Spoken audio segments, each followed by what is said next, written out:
नहमदुहु व नसल्ली अला रसूलिल करीम। जी दोस्तों, कैसे हैं आप सब लोग।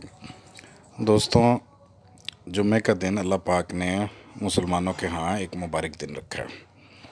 तो अल्लाह के नबी हुज़ूर पाक सल्लल्लाहु अलैहि वसल्लम ने मेराज की रात एक जगह देखी। तो उस जगह पर बहुत से फरिश्ते इकट्ठे हो रहे थे आके। तो हज़रत जिब्राईल अलैहिस्सलाम ने बताया हुज़ूर पाक सल्लल्लाहु अलैहि वसल्लम को कि या रसूलल्लाह, ये मामूल है फ़रिश्तों का कि ये हफ्ते में एक दिन यहाँ पर आते हैं, सब इकट्ठे होते हैं और मिल के इबादत करते हैं। तो अल्लाह के नबी ने अल्लाह पाक से दुआ की कि मेरी उम्मत को भी कोई ऐसी इबादत मिले। तो अल्लाह पाक ने हुज़ूर पाक को कि उम्मत को, हम लोगों को जुम्मा मुबारक अता किया कि सब लोग इकट्ठे होते हैं। तो इसको ईद कहा जाता है मुसलमानों की। जैसे ईद पे सब लोग इकट्ठे होते हैं, इसी तरह जुम्मे के दिन सब लोग इकट्ठे होकर एक जगह पर नमाज़ पढ़ते हैं। तो इसीलिए जुम्मा जो है ये जामे मस्जिद में पढ़ाया जाता है। किसी मुसाफिर मस्जिद में या फिर किसी छोटी मस्जिद में जुम्मा नहीं हो सकता, बल्कि किसी बड़ी जामे मस्जिद में होता है। तो दोस्तों, हदीस पाक का मफ़हूम है कि जुम्मा के दिन एक घड़ी ऐसी होती है कि जिसमें अल्लाह पाक जो भी अल्लाह पाक से मांगो अल्लाह ताला उसको कबूल कर लेता है। और ज़्यादातर ये घड़ी जो है जुम्मे की नमाज से लेकर असर की नमाज के बाद तक होती है। तो जुम्मे के दिन सब मुसलमान इकट्ठे होते हैं और इबादत करते हैं, वो नमाज़ पढ़ते हैं, फ़र्ज़ नमाज अदा की जाती है। तो अल्लाह के नबी ने बयान फरमाया मफ़हूम है इसके सवाब में कि इस कदर सवाब मिलता है कि अगर पत्थरों को पता लग जाता कि इस कदर सवाब मिलता है तो हो सकता है कि वो पत्थर भी नमाज़ पढ़ना शुरू कर देते हैं, जुम्मे की नमाज़। तो दोस्तों, ये अल्लाह पाक की एक बहुत बड़ी नेमत है।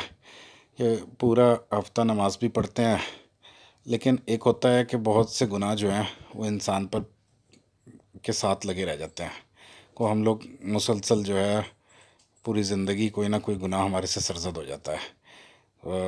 वो दुआ है, अल्लाह मग़फ़िरली ख़ती व अमदी व जाली व इसराफ़ी फ़ी अमरी व मा अंता तालिबु बिही मिन्नी। तो कुछ गुनाह ऐसे हैं कि जो ख़ती से होते हैं, कुछ इरादा नहीं होता, लेकिन क्या है कि कुछ चीज़ सामने आ गई, देख लिया कोई ऐसा, तो ख़ता से गुनाह और फिर उसके बाद फिर रुकना इंसान से मुश्किल हो गया, तो वो ख़ता के बाद गुनाह उसने कर लिया। और एक होता है अमदन खुद गुनाह करना, जैसे कि ख़ता का गुनाह कह लें कि बदनिकाही हो गई और कुछ बोल ऐसा बोल दिया, कोई इरादा नहीं था लेकिन दूसरे का दिल दुख गया। और इसी तरह आमदन किए हुए गुनाह होते हैं कुछ कि ख़ुद से गीबत करके मज़ा ले रहे हैं, ख़ुद से हसद कर रहे हैं, ख़ुद से बदकलामी कर रहे हैं। तो इस किस्म के गुनाह जो है ये भी इंसान से सरज़द हो जाते हैं। तो अब जुम्मे की नमाज के अंदर इंसान, अल्लाह के नबी की सुन्नत है कि साफ़ सुथरे कपड़े पहन कर और फिर कोई बदबू ना हो तो नहा के, तो ये सुन्नत है, और खुशबू लगा के जुम्मा की नमाज़ पढ़ने के लिए मस्जिद जाया जाता है। तो दोस्तों, जिस्म को तहारत दी जाती है, कपड़ों को तहारत दी जाती है, अच्छे साफ़ सुथरे कपड़े पहने जाते हैं। लेकिन दोस्तों, कि एक बात बहुत गौरतलब है कि क्या जो अंदर रूह है उसको भी सफाई का कोई एहतमाम किया है कि नहीं, कि वही गंदी मंदी रूह लेके अल्लाह के दरबार में हाज़िर हो गए।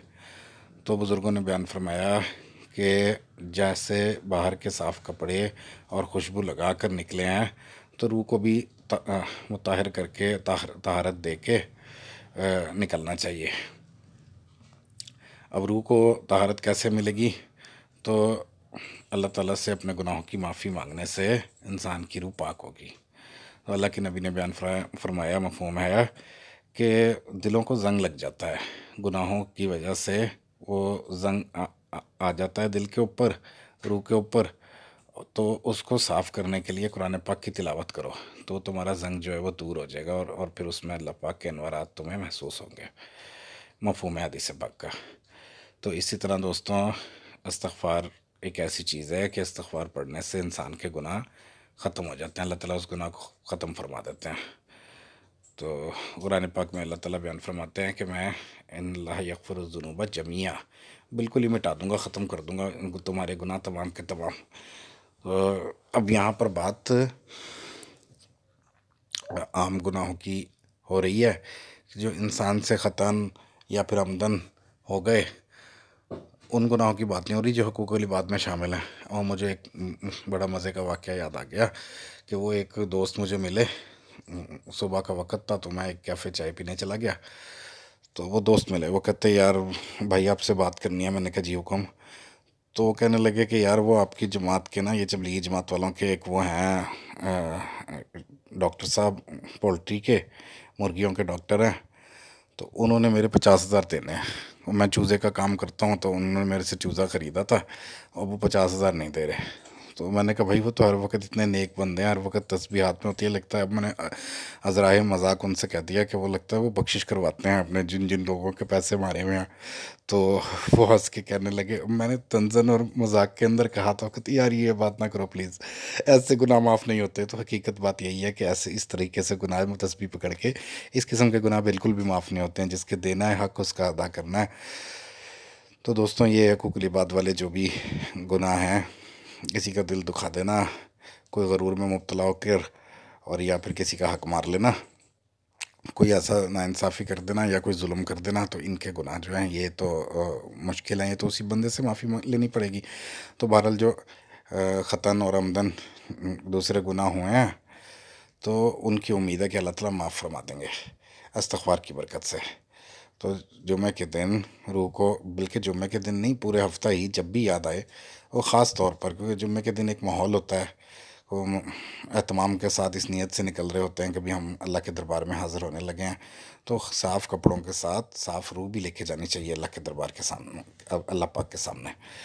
تو اللہ پاک ہمیں عمل کی توفیق عطا فرمائے. ایک بزرگ کے پاس نا ایک شخص آیا اور کہنے لگا کہ حضور ایک گناہ ہوتا ہے تو چھٹتا نہیں ہے، بار بار ہوتا ہے، بار بار ہوتا ہے. تو بزرگ نے بیان فرمایا کہ بھی ایسا کرو کہ جب بھی گناہ ہو تو معافی مانگا کرو فوری طور پر. تو اب اس کا نتیجہ کیا ہوگا کہ جب تم گناہ کرتے رہو گے، اس کی استغفار کی برکت سے اس مزے کے اندر، جو گناہ سے مزہ آ رہا ہے اس میں روڑا پڑ جائے گا. اب ایسا کھانا انسان زیادہ دیر نہیں کھاتا جس میں کنکر ہوں، مٹی ہو، تو وہ انسان نہیں نگل پاتا اس کو. تو وہ بے مزہ ہو جاتا ہے، وہ لذت ختم ہو جاتی ہے اس گناہ کی، اور خوف طاری ہو جاتا ہے انسان کو. تو اور پھر ایک اور برکت استغفار کی ہوتی ہے کہ وہ گناہ، جیسے کہ اللہ پاک نے وعدہ کیا ہے کہ میں ان اللہ یغفر الذنوب جميعا، تو ان اللہ علی کل شیء قدیر، تو میں تمہارے گناہ معاف کر دوں گا. وہ کیا ہوتا ہے کہ وہ نامہ اعمال سے مٹنا شروع ہو جاتے ہیں وہ گناہ. تو وہ بزرگ بیان فرماتے ہیں کہ اس کا نتیجہ یہ ہوگا کہ اگر ساری زندگی بھی وہ گناہ نہیں چھوڑ پایا تو اس کے ایک گناہ لکھا جائے گا جو آخری کیا اس نے، باقی اس نے اللہ تعالیٰ سے بخشش کروا لی. تو دوستوں اللہ تعالیٰ ہمیں توفیق عطا فرمائے کہ گناہ ہی سے بچ جائیں کوئی، اور اس کے بعد استغفار پڑھیں. کو اللہ تعالیٰ اپنا کرم کریں اور وہ تمام گناہ جو ہمارے سے صبح شام سرزد ہو رہے ہیں تو اللہ تعالیٰ اس سے ہمیں نجات دلا دے. اب ایک بات اور عرض کرنا تھی دوستوں کہ یہ سارا کچھ جو ہے یہ صرف آدمیوں کے لیے نہیں ہے. بیان گفتگو سے کچھ یوں لگتا ہے کہ جیسے صرف مردوں کی بات ہو رہی ہے، لیکن یہ سب کی بات ہو رہی ہے. مردوں کی، زن سب کی، عورتوں کی بھی بات ہو رہی ہے. اب عورتیں اپنی زینت کو کسی طریقے سے بھی چھپا نہیں سکتی، جتنا مرضی پردہ کر لیں. اب وہ نیت کرتی ہیں کہ بھی ہم باہر نہ نکلیں. تو فقہ کے اندر اس طرح ہیں، فقہائے کرام نے کچھ یوں کہا ہے کہ اگر وہ نیت کرتی ہیں کہ ہم گھر میں نماز پڑھ لیں، نیت ہے جانے کی مسجد جمعہ پڑھنے کی یا عید پڑھنے کی، تو وہ گھر میں پڑھ لیتی ہیں. جماعت کوئی عام گھر میں پڑھتی ہیں تو ان کو پوری جماعت کا ثواب مردوں والا ملے گا. یہ کئی فقہا سے یہ مسئلہ میں نے سن رکھا ہے.